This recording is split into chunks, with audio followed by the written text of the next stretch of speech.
Dios le bendiga, amados hermanos. Le habla su pastora Ángela desde el Ministerio de Restauración en Cristo Jesús, Iglesia de Restauración. Así que, amados hermanos, vamos a continuar con un libro muy hermoso, muy educativo para aquellas personas que tienen los dones del Espíritu. Este libro se titula Los dones del Espíritu. Vamos a continuar en el capítulo 3 para continuar al 4. Y vamos a estar haciendo una oración para dar paso a nuestro hermano y siervo del Señor que continúe con la lectura. Gracias Padre, gracias Hijo y gracias Espíritu Santo. Te damos toda honra, toda gloria, todo honor. Es para ti, Padre eterno. Señor, te damos a ti la gloria porque es tuya y a ti pertenece.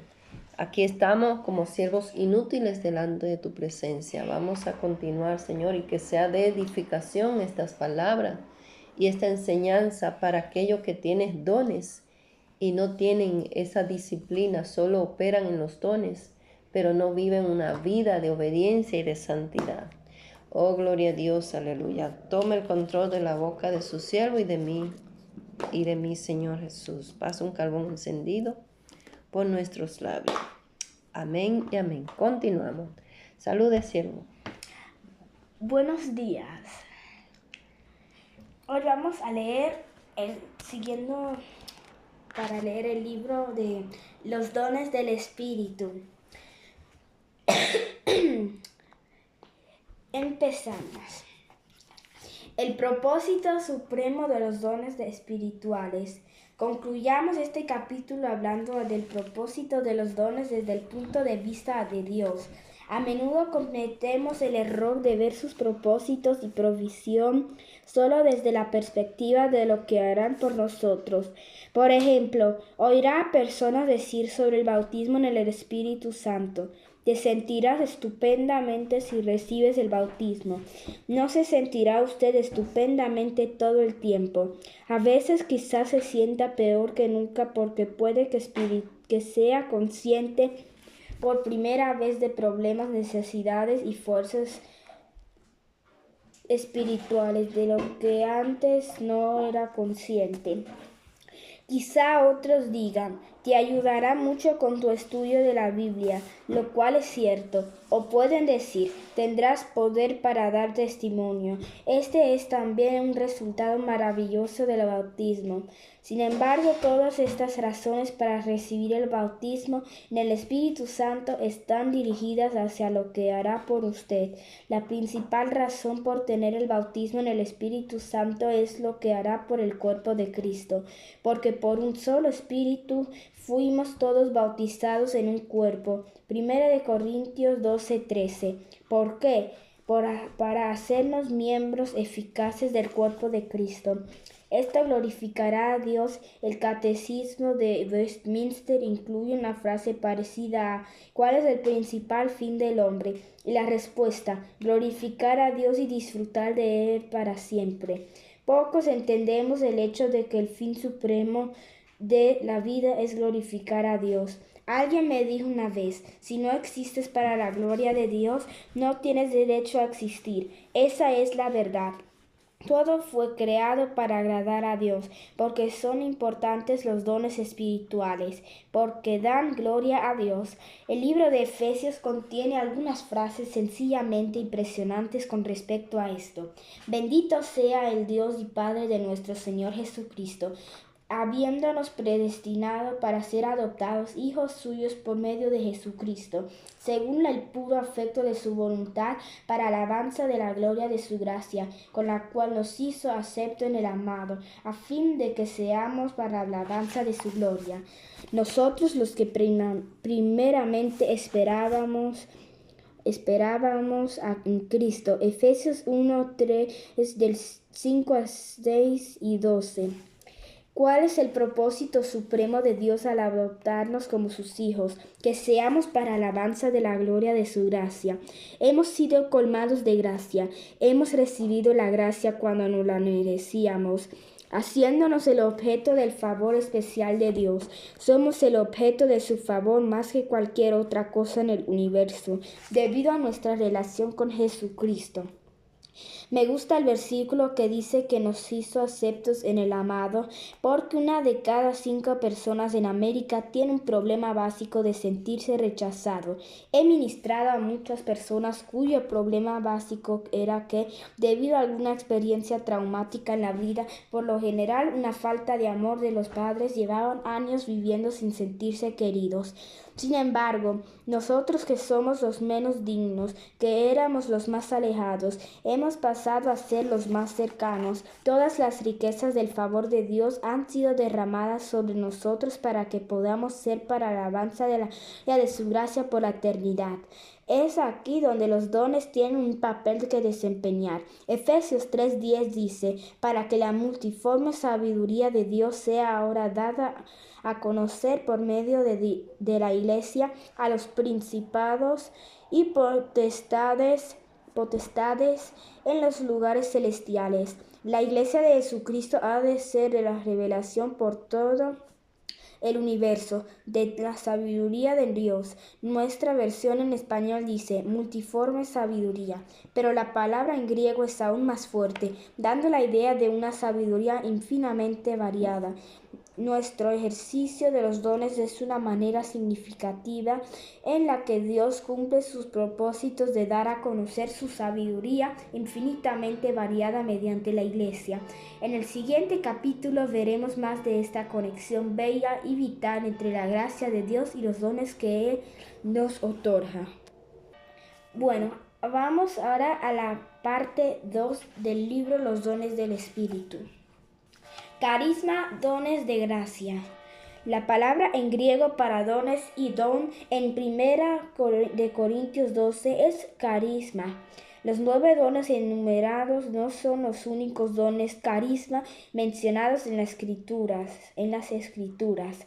Siempre que aparece cierta palabra en las escrituras, como ocurre en carisma, es como una cadena. Tiende a mostrarle pasajes que debería considerar en conjunto para obtener un cuadro más completo de lo que Dios está intentando revelar. Tener un entendimiento de los otros tipos de dones de gracia nos ayuda a poder poner los 9 dones en su perspectiva correcta. Por ejemplo, en el último capítulo vimos la relación entre los dones del Espíritu y los dones ministeriales. La palabra carisma está derivada del nombre básico griego charis. Charis normalmente se traduce como gracia. Se puede definir gracia como el favor inmerecido de Dios hacia lo no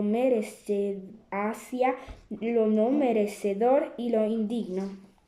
Nada en nosotros mismos presenta razón alguna para el ofrecimiento de Dios de amor, misericordia y favor. Es su gracia lo que causa que lo haga. Veamos varios hechos importantes acerca de la naturaleza de la gracia de Dios, que también se aplican a la naturaleza de sus dones de gracia.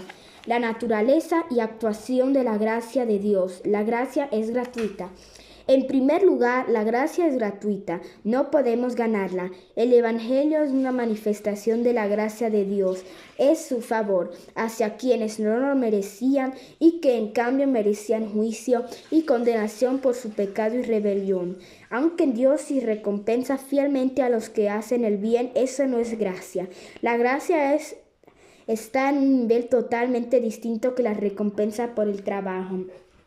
Muchas personas religiosas piensan que tienen que hacer algo para ganarse la gracia de Dios. Y lo que es peor, la mayoría de ellos piensan que han hecho algo para ganarla. Se equivocan en ambas cosas. Nunca podremos hacer nada para ganarnos la gracia de Dios. Lo más difícil para una persona religiosa es entender que no puede reclamar la gracia de Dios de ninguna manera. No podemos complacer más a Dios que estando dispuestos a aceptar su gracia sin intentar ganarla o ser suficientemente buenos. La gracia se da mediante la soberanía de Dios. En segundo lugar, la gracia de Dios es su decisión soberana. Él tiene el poder de hacer cualquier cosa que desee con ella.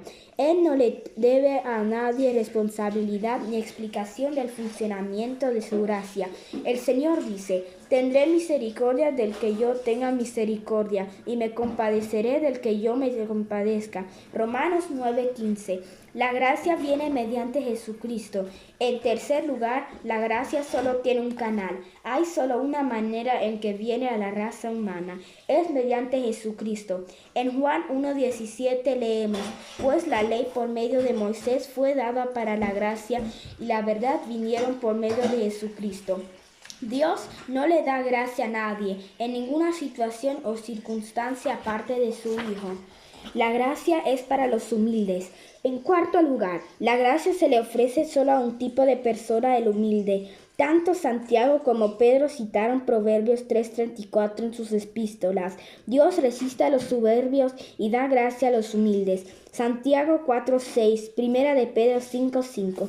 Otra vez, si creemos orgullosamente que nos hemos ganado la gracia de Dios, no podemos recibirla. Debemos recibirla mediante el humilde reconocimiento de que no la hemos ganado. La gracia viene mediante la fe. Existe solo una manera mediante la cual apropiarse de la gracia, mediante la cual usted puede tenerla en su vida y experimentarla, y es la fe. Efesios 2:8 dice: porque por gracia sois salvos por medio de la fe, y esto no de vosotros, pues es don de Dios. Incluso la fe es dada por Dios. Usted no puede alardear de tener fe, porque hasta que Dios se la dio, usted no la tenía. Dios le ofrece su gracia solo mediante Jesucristo. Se les ofrece solo a los humildes y no a los apropiamos solo mediante la fe en Él. La gracia es administrada por el Espíritu Santo. Hay solo un administrador o dispensador de la gracia de Dios, el Espíritu Santo. En Hebreos 10:29 se le llama Espíritu de gracia. El Espíritu administra la gracia de Dios, así como administra todo lo que recibimos por medio de Jesucristo. Carisma a lo largo del Nuevo Testamento. Con este entendimiento de la naturaleza de la gracia o caris, estamos en disposición de ver cómo se aplica la gracia a los dones de gracia o carisma. Al añadir ma a caris, pasa de ser un nombre general y abstracto a ser un nombre definido y específico. Carisma es gracia hecha efectiva. Por lo tanto, un carisma es una forma específica, operación o manifestación de la gracia de Dios. Es la gracia hecha disponible en una manera particular.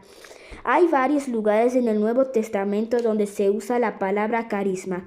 Veamos esas ocasiones para tener una idea del significado de estas palabras y sus relaciones para poder aplicarla a los 9 dones espirituales. Carisma en Romanos. Cuando el apóstol Pablo escribió a los cristianos de Roma, a quienes no había conocido aún en persona, dijo: porque deseo veros para comunicaros algún don espiritual, carisma. Romanos 1:11. Pablo no especificó qué don o dones tenía en mente. Sin embargo, se usó de la palabra espiritual. Inmediatamente nos informa que se refería a dones que administraba el Espíritu Santo mediante Jesucristo. En el 5º capítulo de Romanos, la palabra carisma aparece 2 veces. En estas ocasiones se traduce como don, lo que enfatiza de manera especial su relación con la gracia. Pablo estaba comparando lo que ocurrió a la raza humana por el pecado de Adán con lo que se ofrece la raza humana mediante la justicia de Jesucristo. Pero el don carisma no fue como la transgresión, porque si por la transgresión de aquel uno murieron los muchos, abundaron mucho más para los muchos de la gracia, caris, y el don dorea, de Dios para la gracia, caris, de un hombre Jesucristo. Romanos 5:15. En este versículo, Pablo directamente alineó gracia y don. La gracia y el don de Dios por la gracia de Jesucristo. La palabra griega para la segunda aparición de don en este versículo es dorea, que significa una gratificación. Tiene el connotación de algo que se da gratuitamente. Pablo enfatizó que el canal que es solo mediante Jesucristo. Abundaron mucho más para los muchos.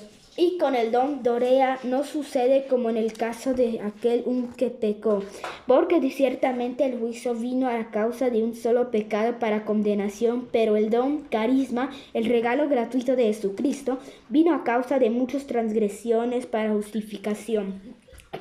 Aunque la palabra carisma no aparece en el versículo 17, reconocemos el don concreto del que Pablo estaba hablando. Pues si por la transgresión de uno solo reino la muerte, mucho más reinarán en vida por un solo, Jesucristo, los que reciben la abundancia de la gracia y el don. Dorea, de la justicia. El don gratuito del que estaba escribiendo Pablo era la justicia. Es tremendamente significativo que el primer don de gracia especificado en el Nuevo Testamento es el don de la justicia. Es la primera manifestación de la gracia de Dios en las vidas de los que acuden a Él mediante Jesucristo.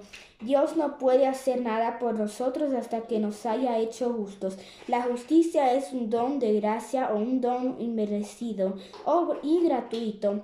O bien le recibe como un regalo o no lo tiene. Un don espiritual es una manifestación específica de la gracia de Dios.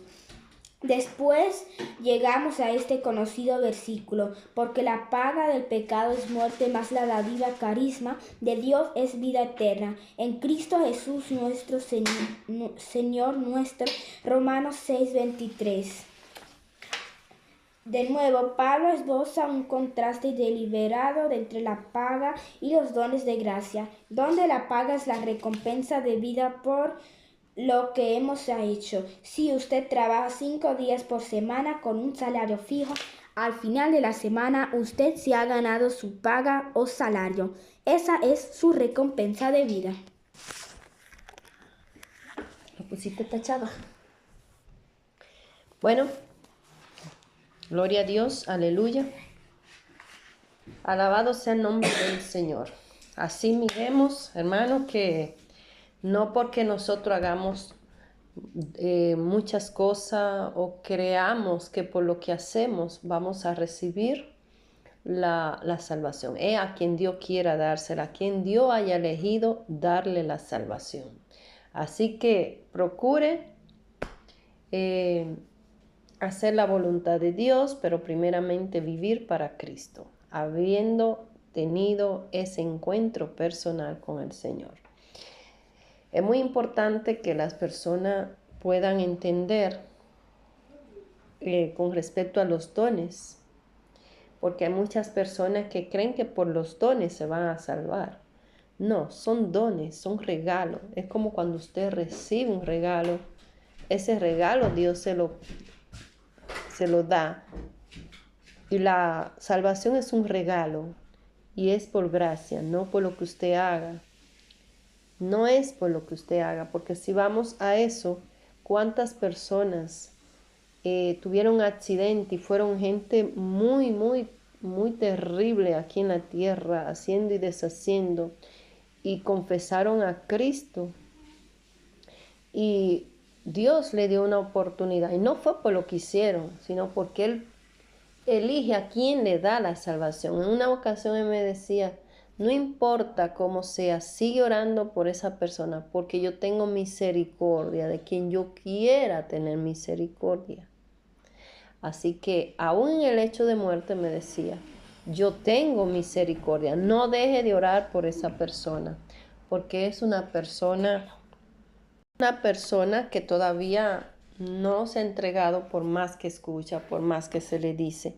Pero me decía, sigue orando, porque aún en el hecho de muerte yo puedo tener misericordia. No te canses, lo que el Señor nos está diciendo es que no creamos que por lo que nosotros hagamos vamos a recibir la salvación. No, Él se la da a quien Él eligió dársela, a quien Él escogió. Porque recuérdense que dice la palabra del Señor, muchos son los llamados y poco los escogidos, ¿verdad? Entonces, Dios llama mucho, pero no todos son escogidos. Ahí hay muchos puentes, haciendo que lleguen muchas personas a los pies de Cristo, pero no todos ellos son escogidos. Así que lo que Dios escogió nadie se lo va a arrebatar. Lo que Él escogió es como algo que usted compró, usted es dueño de eso. Usted dijo, esto es mío. Y por más que sea, eso nadie se lo va a quitar. Lo que es del Señor Jesucristo, nadie se lo arrebatará de sus manos. Así que procuremos preguntarle al Señor, ¿soy yo uno de esos escogidos? Sí, atrévase a preguntarle, ¿soy yo uno de esos escogidos? ¿O solamente soy un puente para que otro cruce? El Señor le mostrará. El Señor le mostrará si usted es uno de esos escogidos. Él se lo revelará. Te dirá, ¿y usted lo sabe? Sí, yo lo sé porque me lo ha dicho. Me lo ha dicho y he vivido tantas circunstancias en mi vida desde mi niñez, desde el vientre de mi madre. Mire que el enemigo me mató en el vientre de mi madre cuando salí ya. Pero ¿qué pasó? 2 horas después el Señor me volvió y me resucitó cuando ya me iban a buscar el ataúd. Entonces, cuando Dios escoge a alguien, no importa lo que el enemigo diga o haga, esa persona, Dios, el Padre, ya la había escogido desde antes de la creación. Pero no porque usted opere en los dones, quiere decir que usted está bien. Usted está usando los dones. Quizá hay muchas personas que son profesionales y están ejerciendo su carrera porque ya aprendieron con la misma rutina, pero no por eso quiere decir que sean excelentes profesionales, sino que ya lo que hacen es una rutina en lo mismo que aprendieron con la práctica que le dieron de su carrera, pero no es que quizá eran tan buenos en su carrera. Entonces los dones lo da el Espíritu Santo y volverán a Él. Así que no porque usted ore y otros se sanen, usted tiene que procurar que usted esté haciendo la voluntad de Dios, pero primeramente que usted esté agradando a Dios, que viva una vida de obediencia, porque la iglesia está llena de desobedientes y dicen yo soy hijo de Dios y ya dejaron de ser. Su nombre no está inscrito en el libro de la vida, fue borrado por su desobediencia, porque el Padre incluso ya lo ha dejado y ellos siguen operando. El Espíritu Santo hace rato que se ha ido de muchos pastores y miembros de la iglesia, incluso de la iglesia, de muchas iglesias, se ha ido, pero siguen allí operando bajo los dones del Espíritu. Y ellos están siendo como puente y otros, pero el problema es que si la cabeza está mal, ¿cómo no estará el cuerpo? Entonces, también ahí pierden tiempo esos feligrenses con una cabeza que está mal, todo el cuerpo estará mal. Si la cabeza de la iglesia está mal, todo el cuerpo estará mal, así que todos los miembros se contaminarán también porque no hay una enseñanza verdadera, una enseñanza fundamentada en la palabra, sino que han puesto palabra de hombre para enseñar a su gusto y a su conveniencia, mis hermanos. Así que vamos a tener cuidado y vamos a preguntarle al precioso Espíritu Santo, ¿soy yo uno de esos escogidos? ¿Estoy yo agradándote? ¿Estoy yo caminando correctamente como a ti te agrada? Pues vamos a preguntarle, mis hermanos, ¿cómo está mi vestidura? ¿Está sucia? Muéstrame mi vestidura. Preocúpese, hermano, por preguntar si su corona tiene perlas, si su vestidura primeramente está limpia, rota, sucia, manchada o vieja. Pregúntele al Señor. Todos esos puntos debe de aquellas personas que recibieron dones del Espíritu y están operando bajo los dones, preocuparse por preguntarle al Padre, ¿soy yo una de esas escogidas O cómo está también mi vestidura, cómo está mi corona, está mi corona vacía, está mi silla allí, está mi nombre inscrito. Preocúpese, hermano, preocúpese. No solo se lleve de operar en los dones.